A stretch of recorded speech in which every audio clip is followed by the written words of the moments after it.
Sinon, le boulot, ça va? Ouais, ça se passe, hein, tranquillou. Et toi, tu fais quoi déjà? Moi, je suis prof de musique dans les écoles. Ah, la flûte à bec! Au collège, à chaque fois que tu jouais et que tu faisais une connerie avec, t'avais un point en moins, puis 2, puis 3. Je me suis amusé étant gamin à vouloir recréer le bruit marron comme dans South Park. Je jouais l'hymne à la joie en soufflant dedans avec le nez. Avec la flûte, on a appris comment les dérouler. Nous, on s'amusait à faire des concours à qui jouerait le plus de flûte à bec simultanément. Moi, j'en étais à 3, 2 dans le nez, 1 dans la bouche, mais personne voulait en prêter plus. Et la flûte à bec, il lui a foutu dans le cul. Moi, je me faisais vomir pour pas en jouer. Je faisais des concours de lancer de glaire. Je m'en servais comme d'une sarbacane. Je m'en servais comme pistolet pour canarder le prof de musique et les élèves. La flûte à bec, c'est un putain de sabre laser. Je passais plus de temps à graver sur ma flûte qu'à souffler dedans. Je m'amusais à faire des bulles de savon avec une flûte à bec.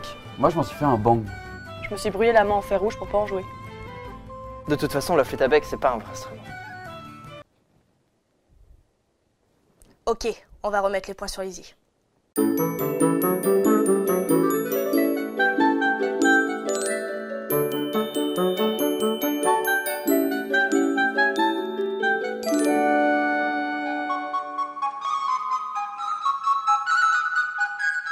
Bienvenue dans l'instrumentarium de l'insolite. Aujourd'hui, on va aborder un sujet particulier parce que je ne vais pas vous présenter un instrument insolite, mais plutôt rétablir quelques vérités concernant un instrument victime de sa mauvaise réputation. Vous rappelez-vous de la flûte à bec enseignée au collège qui a traumatisé une bonne partie de notre génération ? J'ai eu moi-même ma propre expérience sur les cours de flûte à l'école.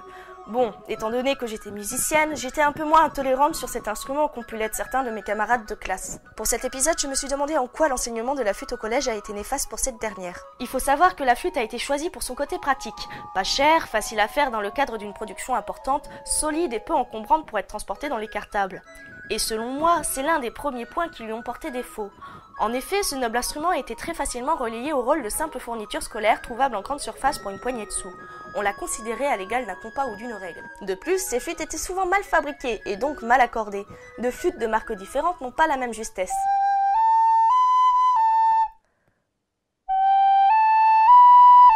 Alors imaginez 25 à 30 flûtes n'étant pas accordées de la même manière jouant ensemble. Une vraie cacophonie. Et normalement, une flûte à bec, ça s'accorde, en tirant un peu sur le bec pour faire grandir le tuyau. Est-ce qu'on prenait vraiment le temps de s'accorder proprement ? Pour une facilité de jeu, on faisait d'abord apprendre les doigtés les plus abordables. Malheureusement, ces derniers font jouer dans le registre aigu de la flûte. Et toujours pareil, en grand nombre, cela fait briller les tympans. De plus, on a toujours la fâcheuse tendance de vouloir jouer plus fort que le voisin pour se faire entendre dans le lot. Quel délice auditif. Autre problème, on avait tendance à croire qu'un professeur de musique savait forcément pratiquer de tous les instruments. Étant bien placé pour le savoir, même avec la plus grande volonté du monde, il est quand même difficile de maîtriser la pratique d'un grand panel d'instruments. Et comment voulez-vous enseigner quelque chose à sa juste valeur si vous ne le maîtrisez pas vraiment ? Car oui, la flûte à bec possède son propre apprentissage. C'est un petit peu comme si vous demandiez à un professeur d'espagnol d'enseigner l'italien parce que ce sont des langues qui se ressemblent. Vous trouveriez ça assez aberrant, il en est de même pour la pratique instrumentale. Aujourd'hui, ce qui a tendance à m'exaspérer, c'est qu'on réduit l'éducation musicale française en milieu scolaire à l'apprentissage de la flûte. Or non, étant bien placé pour le savoir, la pédagogie dans cette matière a bien évolué depuis votre passage au collège. Déjà, l'enseignement de la flûte a été retiré des programmes scolaires en 2008, bien que certains professeurs de musique l'enseignent encore. Et les nouveaux profs en place ont une approche plus diversifiée, passant par exemple par le chant, par la percussion corporelle, ce qui consiste à faire différents rythmes et différents sons en tapant sur diverses parties de notre corps, ou encore à s'inspirer des pratiques en vogue chez les jeunes comme la club song ou l'orchestre à l'école. La culture musicale rappelle toujours nos grands classiques, mais n'oublie pas d'incorporer tous les styles, comme la musique du monde, la musique française, le rock ou le contemporain. Même si vous êtes beaucoup à vous braquer sur le mot flûte à bec, j'ai pu constater lors de mes recherches qu'il y avait quand même pas mal de personnes qui avaient apprécié cet enseignement. Soit parce qu'ils voulaient faire de la musique, mais pour des raisons X ou Y devaient se contenter des cours au collège. Ou tout simplement parce qu'ils sont tombés amoureux de cet instrument en le découvrant là-bas et qu'ils ont décidé par eux-mêmes d'aller plus loin dans cet enseignement, dépassant ainsi les moqueries pouvant planer autour de cette pratique. J'ai l'exemple concret dans mon propre orchestre se nommant Pixelophonia, où Jumpman, notre guitariste classique, pratique au sein de l'orchestre la flûte à bec. Ce dernier m'a confié qu'il avait découvert cet instrument au collège et qu'il l'avait particulièrement aimé.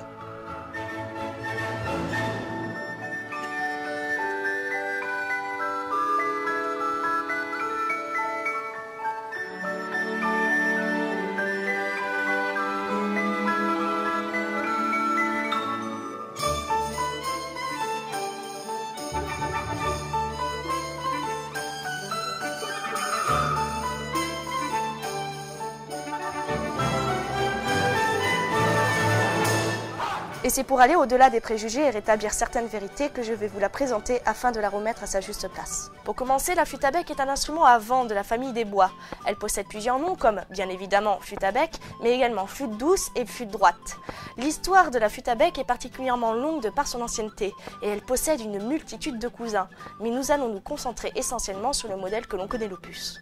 Elle est composée d'un bec dans lequel on va souffler pour diriger un jet d'air contre le biseau. Ce dernier va couper l'air en deux, une partie reste à l'intérieur du tuyau, l'autre est expulsée à l'extérieur, créant ainsi une oscillation autour du biseau comme une sorte de vibration et produisant un sifflement. La plupart d'entre vous connaissent la flûte en plastique, mais la matière principalement utilisée pour la fabrication est le bois. Cependant, tout comme les violons ou les guitares, on n'utilise pas n'importe quel bois.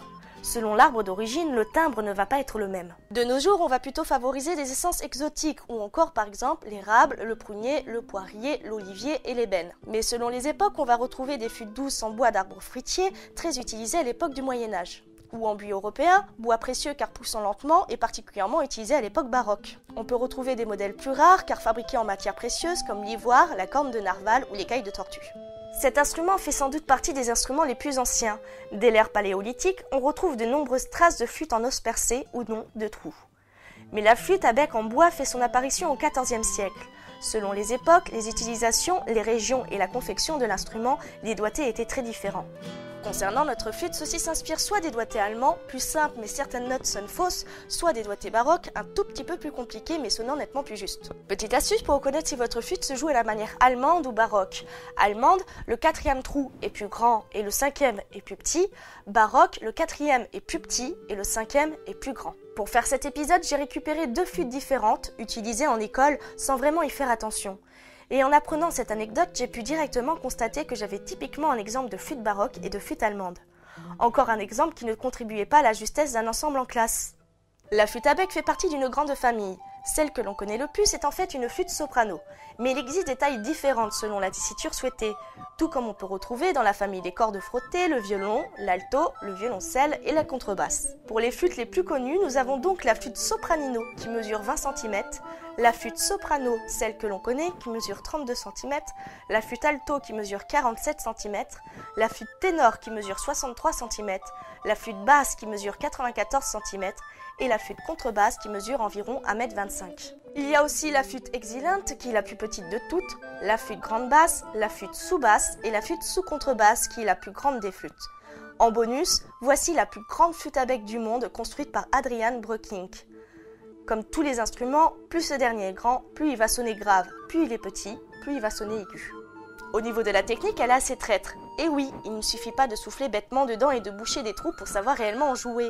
Si on veut étudier correctement sa technique de jeu et élargir notre répertoire, on va devoir se pencher sur des doigtés bien plus complexes que ce que l'on peut croire. Déjà, cela demande beaucoup de coordination au niveau des doigts, même si ça ne demande pas énormément de force musculaire. La complexité de certains enchaînements et de doigtés fourchus rend cet instrument assez difficile.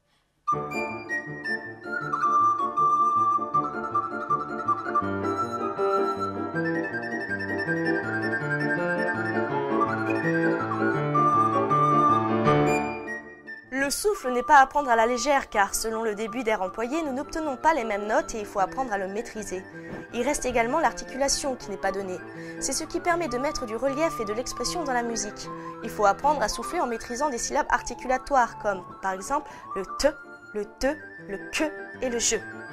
Bref, plein de petits détails qui ne demandent qu'à être maîtrisés pour profiter pleinement de la richesse de la flûte droite. Il y a encore énormément de choses à dire sur cet instrument, j'en suis moi-même très impressionnée. Malheureusement, j'ai dû occulter certains passages et en survoler d'autres, sinon ma vidéo allait durer trop longtemps.